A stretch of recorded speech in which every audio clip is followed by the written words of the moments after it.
Bava Kamma daf ayin beis is a relatively short daf. It begins discussing the concept of shchita and neichakira, which we had in Masechas Chulin of yesh shchita mitchila v'atzayf or in the shchita el b'sayf, and how that affects the concept of paying dalet v'hei for chulin bazar. Then we'll get to our next Mishnah, which will discuss edim zaymimin as it relates to paying the dalet v'hei. So let's begin. The Gemara Masechas Chulin has a Chakira has a shayla. How does shchita work? The entire shchita process is from the beginning of cutting the simanim until the majority of each one is cut. That entire process, is that all called a ma'aser shchita? That's all part of shchita? Or do you say only the final moment at which the cutting is completed from miyat to roiv, that is the act of shchita itself? And nafkamina would be, for things which require the moment of shchita, can they take place at any point during that, or do they have to be at the end? So the upcoming sugya has two versions, pretty much the same, just placed on a different conversation. So the Gemara's first one is to place it on our Mishnah. In the Mishnah we had said that chulin ba'azar is a machlekes, whether or not someone needs to pay daled v'hei for that. So that means if someone stole an ox, for example, and he shechted it in the azara, but it was chulin, so therefore it becomes also bahana with that shchita. That shchita ashes it bahana. So there's a machlekes. Does he have to pay 5 times the amount of that for that shchita?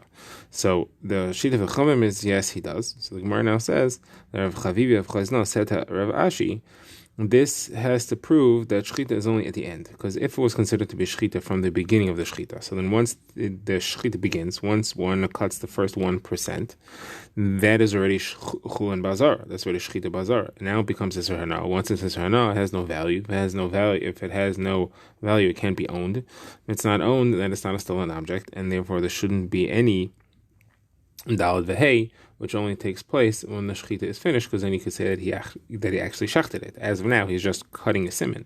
There's no shchita that happened. So if you would say that shchita is only, if you would say that shchita includes the beginning, it's already called shchita, this should be asher b'hana, and you should not be able to pay the daled v'hei. This therefore proves that shchita is only in the end, at the last 51st%, and therefore that's the ma'aser shchita. That's what creates the yisur hana, and at the same moment the shchita is finished, and he's chayav the daled v'hei. That's what Rav Chavivi of Chazna said to Rav Ashi. But Rav Huna Breder Rava said, no, it could just be that he's paying for that 1%. That is, the isser of the daled v'hei doesn't have to be chal at the moment of shchita. The isser of the daled v'hei could be of the first 1%. And that Rav Ashi said that shouldn't be correct, because the Torah says when you shecht it, that means you did a complete shchita. That's why you have to pay the daled v'hei, not if you did 1% of a shchita. So therefore we need a new answer to this question. So Rav Gamda says the name of Rava that there is a way to say that we hold yesh on the shchita mitchila v'atzayf. But what happened here is as follows: he did the first 49% or first 50% of the shchita he did outside the azara, so there was no chulin bazar. Then he went into the azara for the last 1%. So the last 1% is at the same time completing the shchita, and it becomes a geshachtin, so that he has to pay the daled v'hei. And there was no iser hana before then, because that also is the moment at which the iser hana happens, because that was the shchita that was performed inside the azara. This is the first version of the Gemara.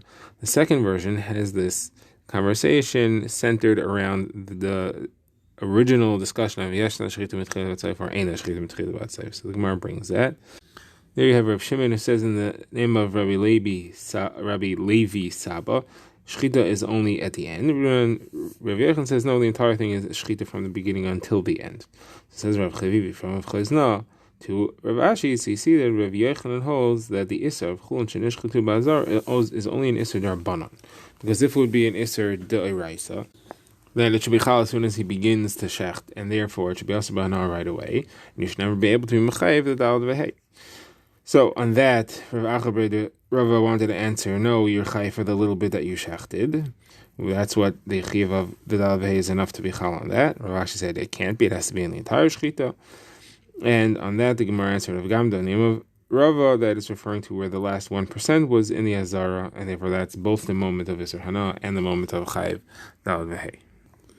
Now we get the next mission, which discusses what happens if you're trying to establish that the Geneva happened, that someone stole a sheep or an ox, and that he did a mechira or a shchita, he sold it or shechted it, and therefore is chayiv dalad v'hei for a sheep and an ox. Now, you have to establish both those things. So you could have one pair of Edom do both, or you could have separate Edom. What happens if there is Zaymimin? When there is Zaymimin, they're proven false because someone says you couldn't have been there at the time. There, the halacha is that they need to pay what they would have made him pay. Now, if only one of the two are found to be Edom, then the entire Edus is canceled, but no one has to pay anything. Hazama only forces them to pay when they are both found to be Zaymimin. Now, another thing to keep in mind is if you can't establish that they were stolen, that the animal got stolen, then the testimony that it was sold or slaughtered means nothing because he could have gotten it legally. And therefore you have to have that be a valid testimony at the time that you have to have the theft be validly established at the time that you're going to make Zaymimin the Edom on the Tficha Mechira in order for that to be Mechayim them to pay. So here are the rules as Mishnah spells it out. So if somebody steals, slaughters, and shechts all through one set of Edom, and then that set of Edom is found to be Zaymin, they are trying to be Mechayim to pay the Dalad V'hei, so therefore they have to pay Dalad V'hei now. Now if it was two different pairs of Edom, then it gets complicated. So if both pairs are found to be Zaymin, and the first one, the one that establishes the theft, was found to be Zaymin later, so that at the time that they were found to be Zaymim, the other was still valid.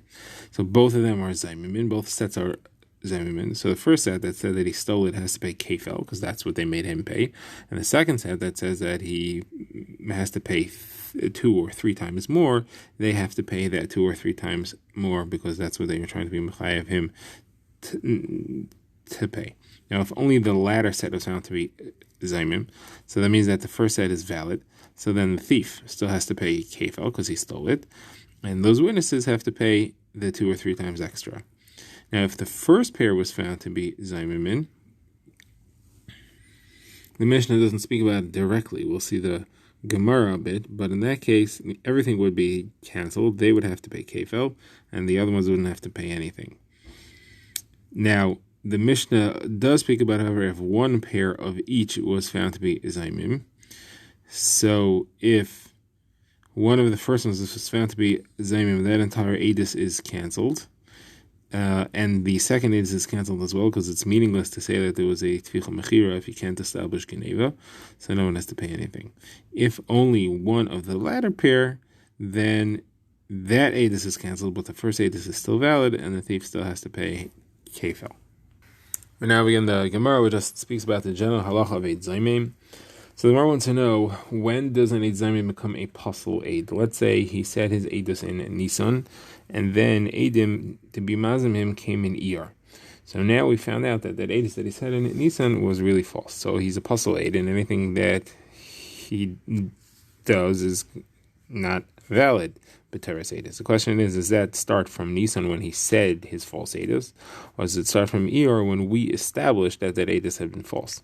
So Abai says it's from Nisan, because the Torah says that he's a apostle Eid because he's a Rasha, and he became a Rasha when he said false Eidus, not when we found out about it. In Rava, there's 2 versions. According to the first version, Rava is saying no. It's only from the time that the Eidim came in Iyar to be mazim him, because Eidim Zaymim is a Chiddush. The Torah said, believe the second pair of Eidim, otherwise I would have 2 against 2. Why should I believe the second pair any more than the first pair? First pair are just as believable as the second pair. If someone's lying, we don't know who. And therefore the Chiddush of the Torah only applies from when it says it, and that's from when the Eidim Zaymim come. But from before, there's no reason to believe, there's no reason to puzzle it. Now, according to the second version, Rava agrees to Abai that it's possible from Nisan, but Rava says if he signed on some shtaros of things, and people use his signature, we're going to make that valid. Otherwise, people are going to lose money that they couldn't have any way to have known that they shouldn't have used him as an aid. So I want to know, what's a nafkamina between the 2 versions? So this is 2 simple nafkaminas.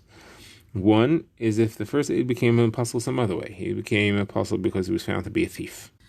So the first version of Rava that says that the reason that we only make the psul from later is because it was a chiddush. So this is not a chiddush. Found to be a thief is not a chiddush. There's no 2 Eidim against 2 Eidim. A second version that says that we are concerned about the loss of those who use them to sign their documents, we would still say the same thing.